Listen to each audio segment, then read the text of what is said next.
wala na. Wala na sakit. Ang ibig mo sabihin, yang Ben na yan ang hitman na nagpapasakit ng ulo natin? Oo, sir. Siya rin ho ang yumari kay Colonel Zacarias. Kaya pala magaling sa baril.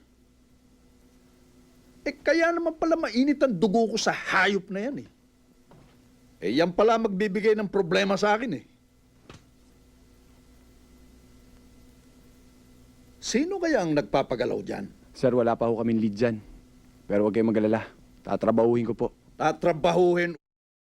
Puro ka dakdak Nakaharap mo na Tinakbuhan mo pa.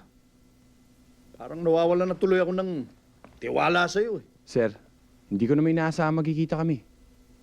Naubusan lang talaga ako ng bala. Huwag kayong mag-alala. Sa susunod, paghahandaan ko siya. Dapat! Bago tayo maubos lahat dito.